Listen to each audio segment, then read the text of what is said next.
তাজা রক্ত এনে আমাকে উপহার দিতে, কিন্তু ঘাতক এখনো পর্যন্ত ফিরে আসছে না। তার কারণ আমি বুঝতে পারছি না। মহারাজের জয় হোক।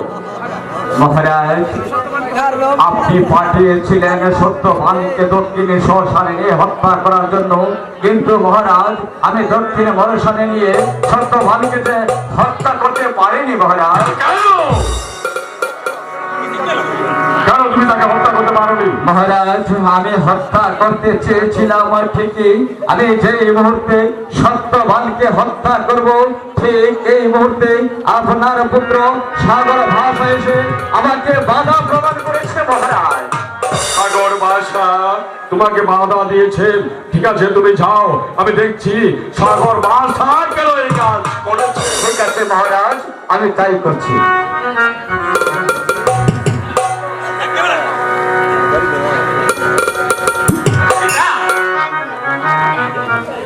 সাগর, বলুন পিতা, তুমি গিয়েছিলে নরবরে দেখতে, কিন্তু সেখানে গিয়ে তুমি সত্যবানকে মুক্ত করে দিয়েছো কেন? ও কি পিতা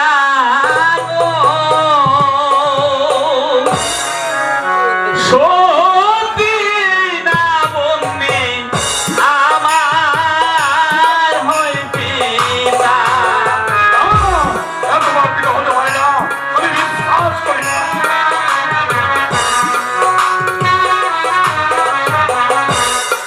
আমার পিতা আমার মায়াকে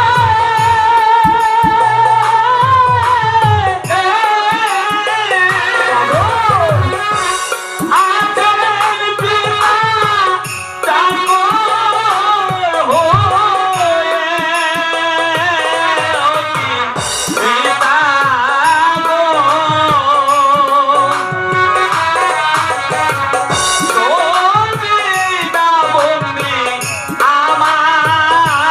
হয়ে পিতা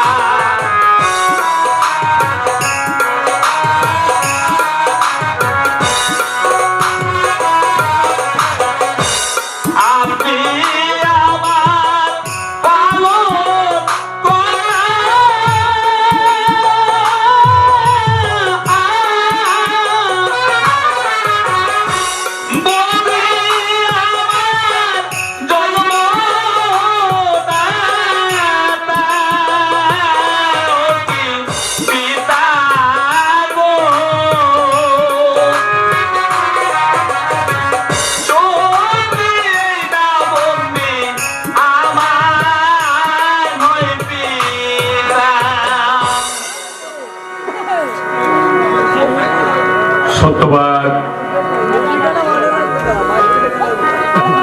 সত্যি যদি সাগর ভাষা তোমার সন্তান হয়ে থাকে, তাহলে এ রাজ্যে কি করে এলো?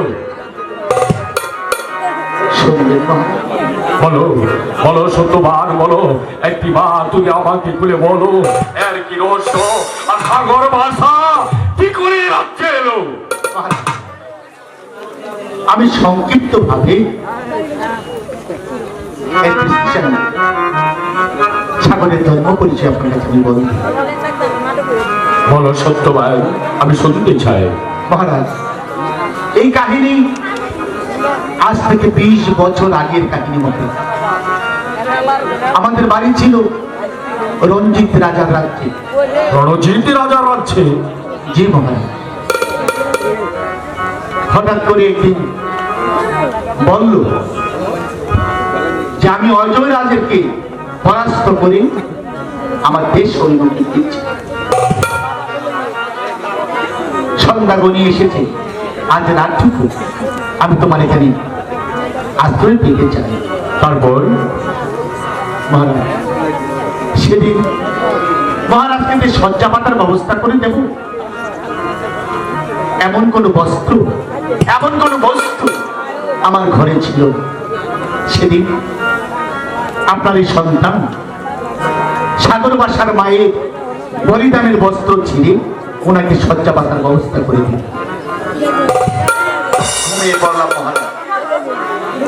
হঠাৎ করে নিষ্ঠুর পাষাণ হৃদয়হীন মানুষ চাবুকের পর চাবুক মারতে লাগলো ওর মাকে এবং আমাকে। তখন আপনার সন্তান ছিল ওর মায়ের গর্ভ।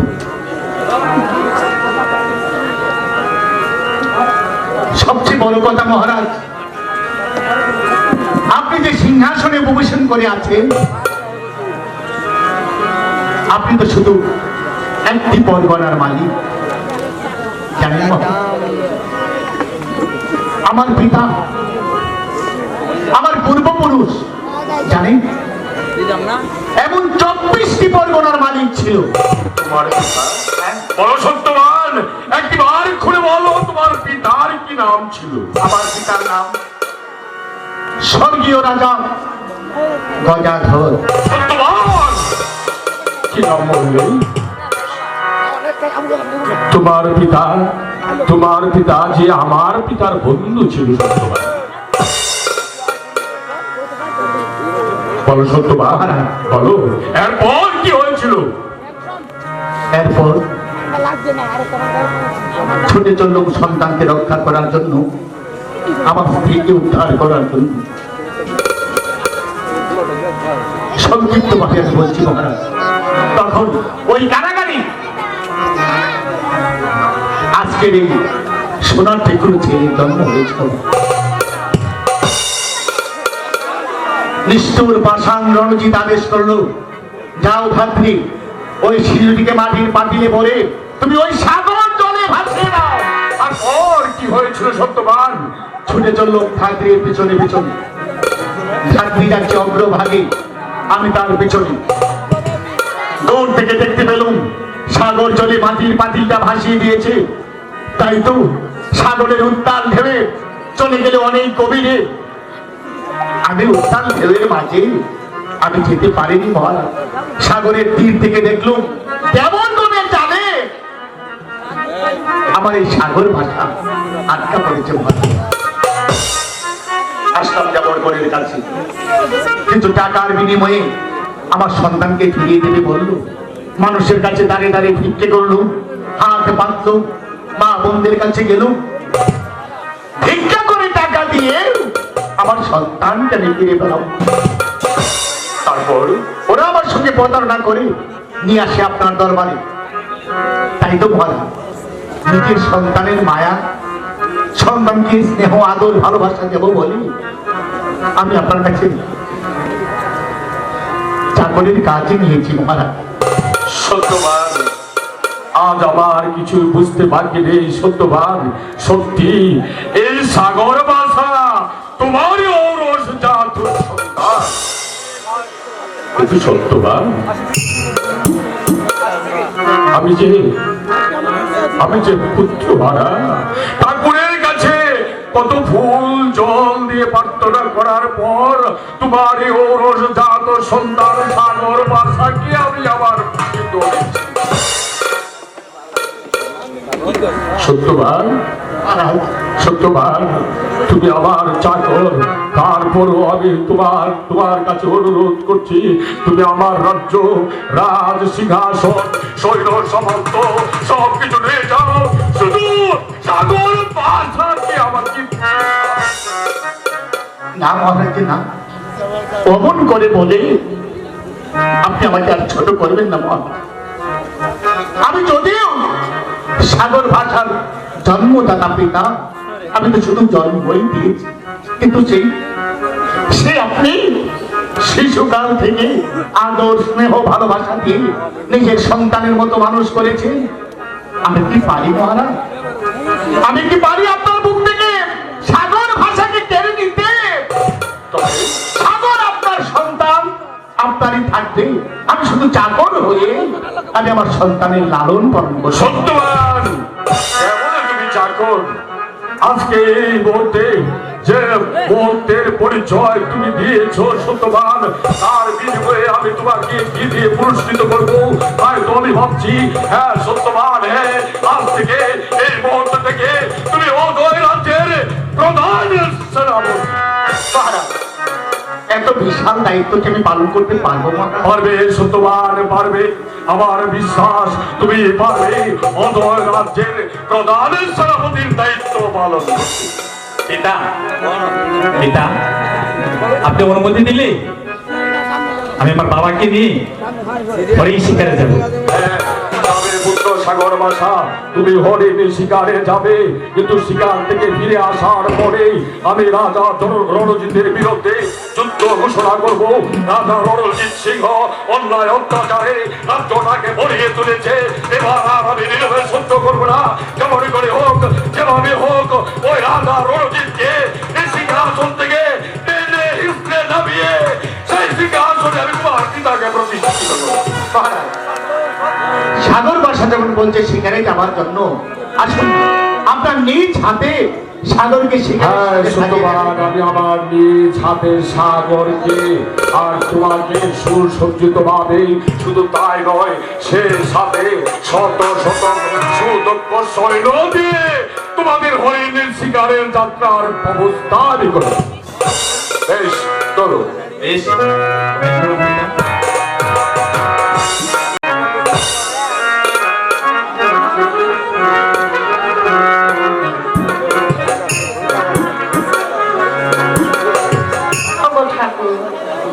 এই সেই নদী, এই নদীতে ঘাটে আমার সন্তানকে ভাসিয়ে দিয়েছিল।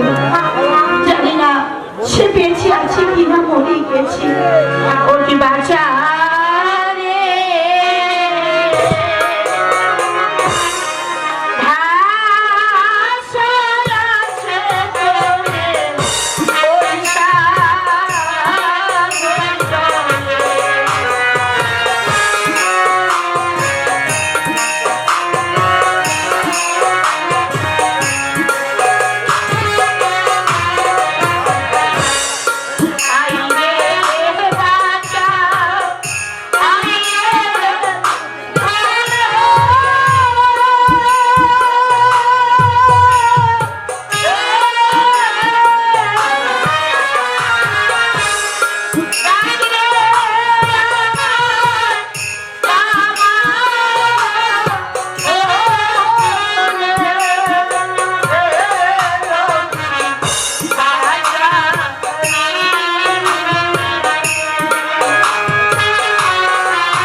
হরিণটাকে শিকার করা যায়।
এই নদীর ঘাটে কার কণ্ঠস্বর শোনা যাচ্ছে?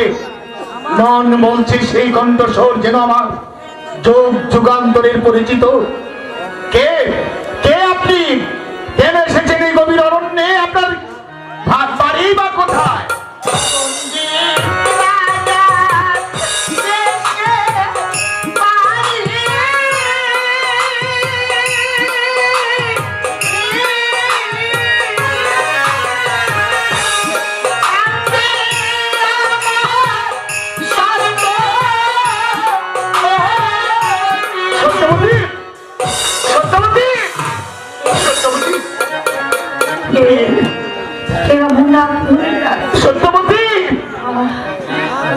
স্বামী সন্তানকে আমি বাঁচাতে পারিনি, ওকে কোথাও পাইনি। তুমি আমাকে ক্ষমা করে দিও স্বামী, আমাকে তুমি ক্ষমা করে দিও। না প্রিয়া না, সত্যবতী!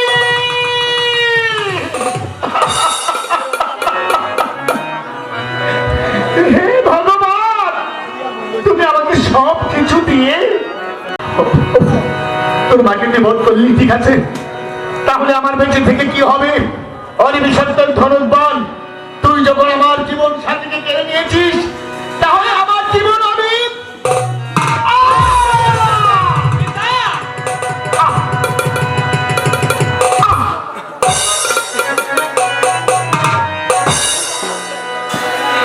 পিতা ও কি ভগবান ছেড়ে গেল মাতা এই জগতে। আমার মতো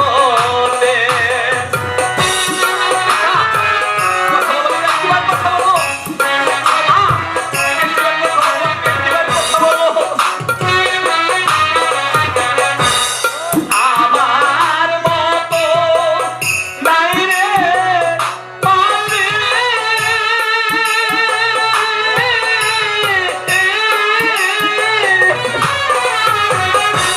মাটি মতো আমার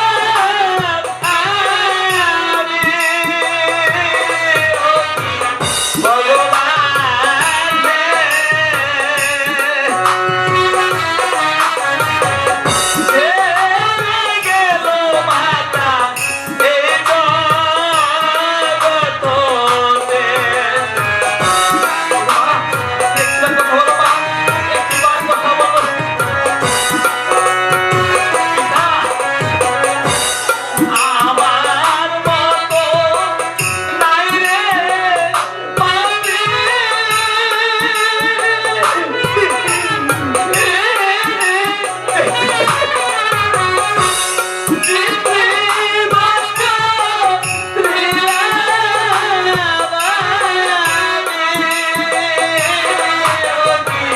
ভগবান হে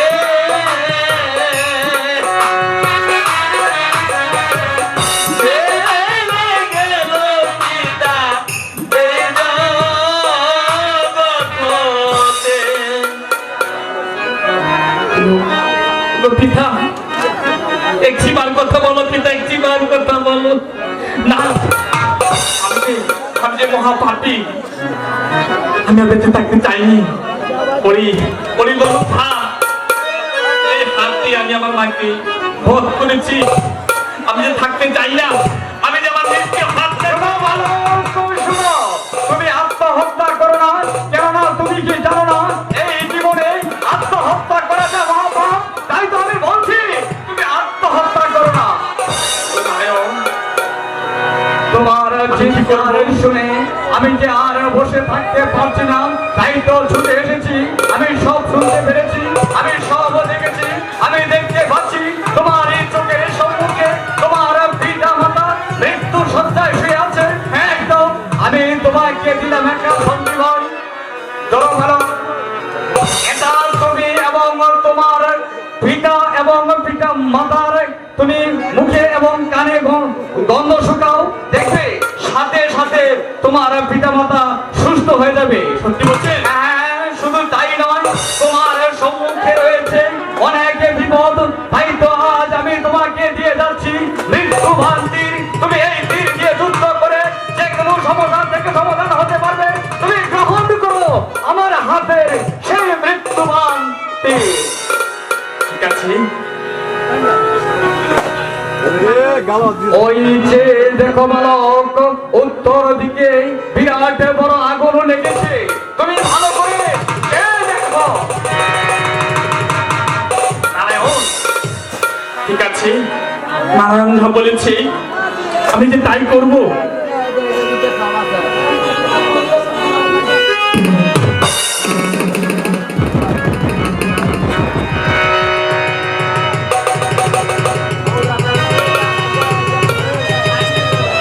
সত্যবতী,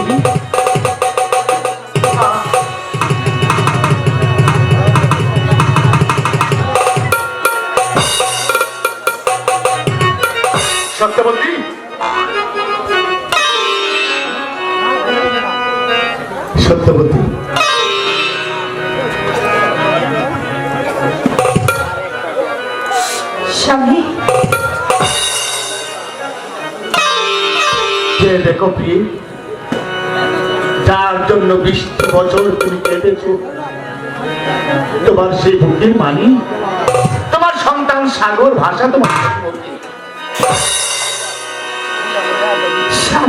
মা মা আয় বাবা, মা সাগর। বলো প্রিয়, এতদিন তুমি কোথায় ছিলে?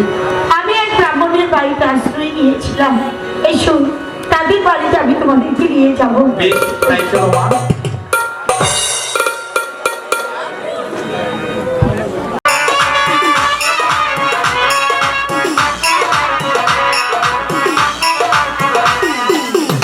ব্রাহ্মণী, আরে ও ব্রাহ্মণী, বলি গেলে কোথায়? হে বাবা, বাবা আমি এসেছি, কিন্তু জল আনতে পারিনি। কেন মা? নদীর ঘাটে গিয়ে কলসি ভেঙে গিয়েছে। বাবা, তোমাদেরকে বলেছিলাম এই পৃথিবীতে আমার আপন বলতে কেউ নেই, আমি ভুল বলেছিলাম। দেখো তো, এই ছেলেটি আমার সন্তান। এরে ব্রাহ্মণী, বাবা, ও তোমাদের জামাই। ভগবান মঙ্গল করুক। এইবার ব্রাহ্মণী, দেখেছিস আমার কেমন সুন্দর একটা দাদু ভাই?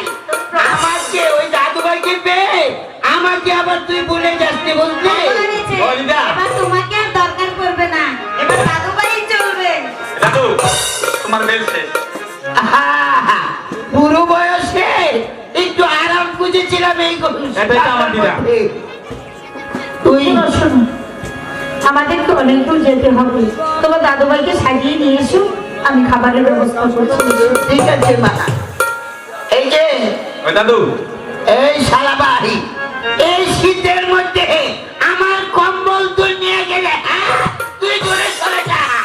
এই ব্রাহ্মণী ভালো হবে না কিন্তু, হ্যাঁ? কপাল ঠান্ডা, এর কপাল গরম। আহা, দেখতে পাচ্ছ? শেষ বয়সে আমার কপালে এই ছিল গো। এই দাদু, বেরিয়ে যাও বলছি। আমি যাবো, কিন্তু আমার যে যেতে মন চাইছে না। এ, তোমার ভালো লাগে না? ওই যে দিদা এখন আমার সম্মুখে থাকবে। থাকবে, হ্যাঁ, কি গো গিন্নি, শেষ বয়সে আমার কপালে এই ছিল, হ্যাঁ? তবে এই যে দাদু ভাই, আমি চলে যাচ্ছি, তবে ঠিক করে ধরো কিন্তু, হ্যাঁ? ঠিক আছে, তুমি চলে যাও। এই দিদা, বলো, বেশ, এখন চলো, তোমাকে নিয়ে বিশ্রাম করি। তাই চলো। বিশ্রাম করতে চলে যাই।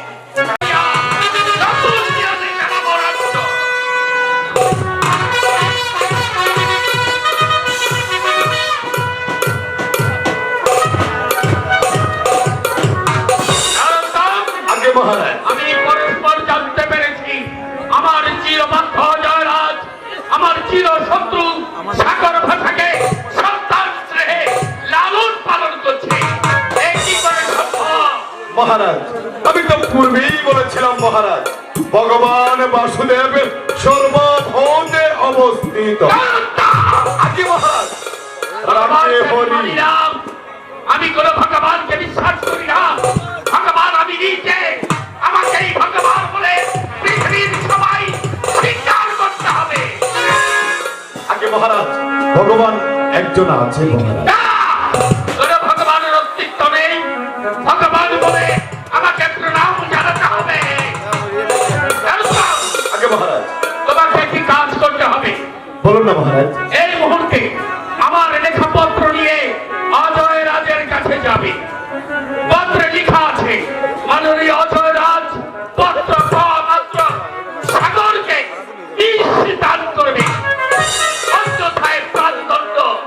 ইতি রাজাধিরাজ রাজা রণজিৎ। আগে মহারাজ, আমি বলছিলাম কি, আমাকে যেতে হবে, অন্য কাউকে পাঠালে হতো না? না, তোমাকেই যেতে হবে। এ আমার আদেশ। আমি দেখতে চাই ভগবানের বাণী আমার কাছে পরাজিত হয়।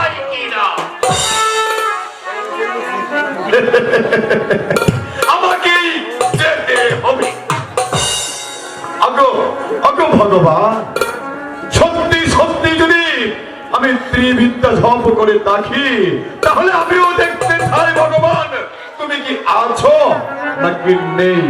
তাই তো শাস্ত্রে বলে রাকে হরি মারে